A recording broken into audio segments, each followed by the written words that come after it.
Got James Harden news. Yes. Do we have a sighting? Yes. You were going to tell me about that, weren't you? Sure. No, but seriously, things have gotten a little weird in the NBA right now. So we all know the rumors that James Harden has asked for a trade. Well, first Russell Westbrook asked for a trade because he didn't like the culture that's going on in Houston. And then James Harden followed up by saying that he was ready to go as well, want to be traded to the Brooklyn Nets. Rumored. No one's confirmed or denied that he said this. And then from there, they have traded Russell Westbrook for John Wall in Washington to appease James Harden. They tried to give him a $50 million a year extension. James Harden passed on it. Nope. So we don't know what's going on in Houston. Well, now all the players are coming in for individual workouts. They're doing their COVID protocols, testing, make sure everybody's good, and getting their training in to prepare for the upcoming season, which starts December 22nd. James Harden still ain't showed up yet. To the point of, this is Monday evening they were recording, that he didn't show up Sunday. They said that he was going to be there for the next practice. Today, he ain't showed up here on Monday. And now his coach has made additional statements about this being a setback, and we're not sure exactly what's going to happen with this situation. And so I'm trying to figure out, is James Harden trying to hold out? Is he trying to make a statement? Or is this who he's always been, just a dude that just really don't care about basketball like that? I think it may kind of be all of those things. I think that he's a guy, he's never cared enough about basketball in order to exercise the kind of judgment that would have turned him into a champion, both in some of his decisions on court and in this off-the-court decision, because I can't imagine one of the top players in the league handling things this way if, in fact, this is his ploy to get himself to Brooklyn, to be out partying, not wearing a mask, when he's supposed to be getting prepared to show up to training camp like everybody else in the NBA. It's funny, using that as a counterpoint to Russell Westbrook, which I guess Russ got what he wanted. But I watched a clip from Washington Wizards practice, and he's out there smiling, having fun. We know Russ loves ball. Yes. We know that. Yes. He's a hoop. So counterpointing that to James Harden it's pretty pathetic to see this, but to me it's very much in keeping with how he is. Yes, he's a great player, great scorer, great talent, but making decisions like this, really that are unsafe, being somewhere out there like that without a mask on, at least practicing distancing, whatever it is, but to then freeze your team out to where nobody knows what's going on. As a matter of fact, his coach today, who described this, referred to this as a holdout, said that there is no timetable he is aware of for the perennial all-star guard to report, which means that James Harden is not talking to anybody. Front office doesn't know anything. The owner, Tillman Fertitta, doesn't know anything. His coach doesn't know anything. Nobody knows anything because he's not talking to anybody. And I think because of this, even if he wanted to report to camp, he would have to wait, a period of time, right? Like you said, to go through the initial testing. And he's already been out, hanging out, being unsafe like we've seen. So this is sort of a pathetic thing to see. At least if he were to give some context to this, maybe that would help. He doesn't owe us that because he doesn't have to say anything. So we're just judging by what we have to see. And what I see, this looks pretty pathetic, but it's very much in keeping with the kind of poor judgment decisions that James Harden would make. Here's just another one. It was crazy. So he was in Atlanta this weekend at Lil Baby's birthday party. He gave him a bag. And he gave him money, like $100 or 200 grand in cash, $100 in cash, plus like a Prada bag or something crazy. I don't know. But then people are posting videos and pictures of him kicking it at Dre's in Las Vegas yesterday. So basically, he left Atlanta on Saturday or Sunday morning to fly out to Vegas to go party. Like you said, being unsafe, doing things that basically violate every single COVID-19 protocol that they have. And it feels like he's making a statement. Yep. He's telling them that, hey, I don't care. I don't want to be here. I'm done. Something. Why is he doing this? Why is he being this way? Now, I understand this is on brand for James Harden. He's known for, partaking into the local a gentleman's club festivities and establishments. We know that's him. But the season's about to start. You've got yourself a teammate who is hopefully healthy. We don't know. In camp, he looks like it. So he does look like old John Wall. Jay Wall does, yes. Okay, well, that's a plus because he hadn't played in 2 years. Right. So for me, when the trade went down, like you said, I was totally thinking that Washington won this deal because not only did they get a healthy player, they got a healthy player who wants to play with their main guy and who's willing to be the teammate that you really want. Whereas with John Wall, it's been 2 years since we've seen him play in the game. So I'm concerned about that. Even though, like you said, he looks like the old John Wall, I want to see what he looks like in an actual game. Practice setting True. That's like Hoodie Melo back when he was out there just torching folks in practices and we didn't know what he was afterwards. So I don't know. I'm a loss for words, and y'all know I love to talk. That's not something that I could ever be. I don't get what's up with James Harden. Like do they even know if he's in Houston yet? No, they don't. He's probably. I mean, as of the recording of this show, he's probably not in Houston right now.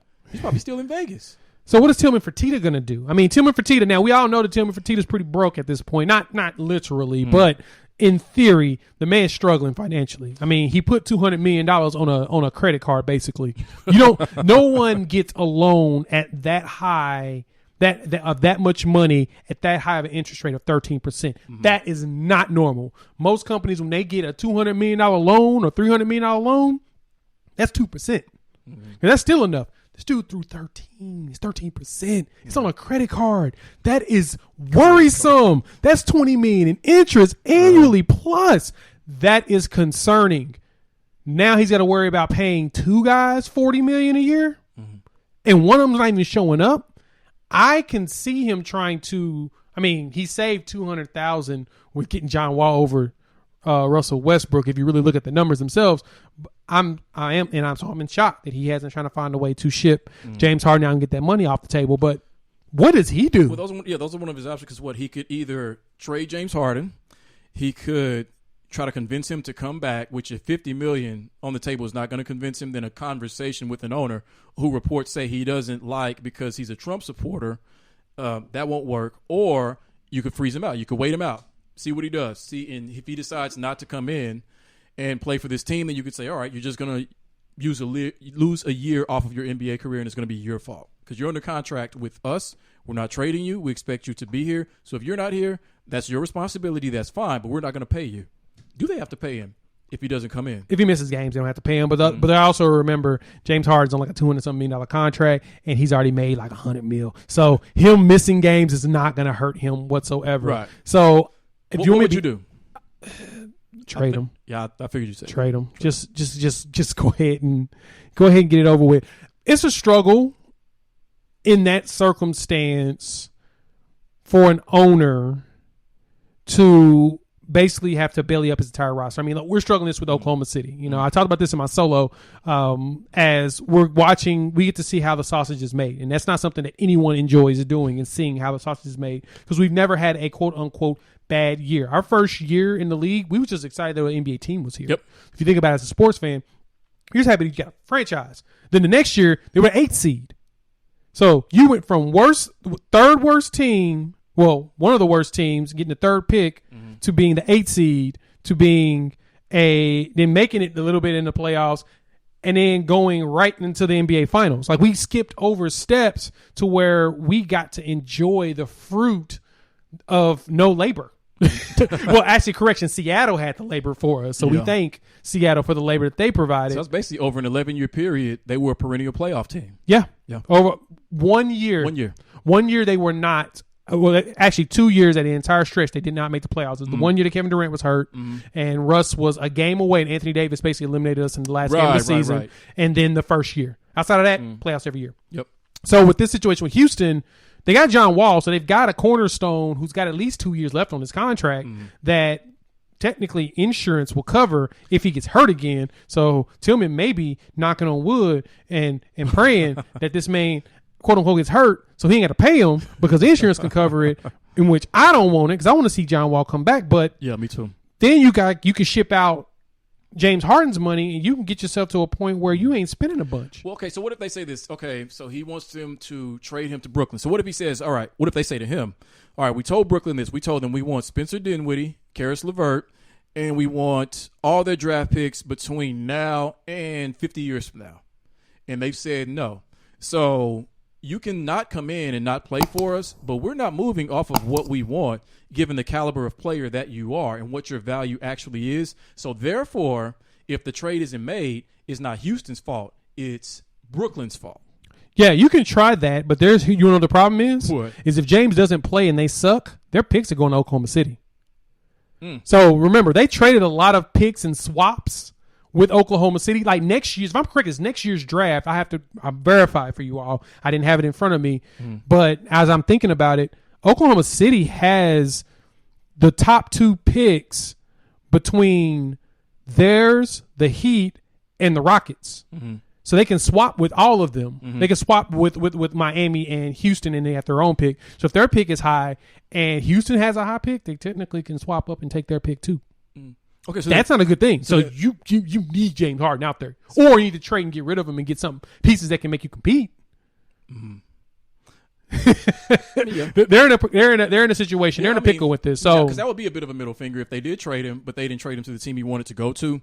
But then he will pull that, if you trade for me, I'm not playing for you either, so don't even bother. I will only play for Brooklyn. No, well, see, the thing about it is he wouldn't pull that because he's still got enough time on his contract to where he kind of does need to go ahead and just play if he wants to get.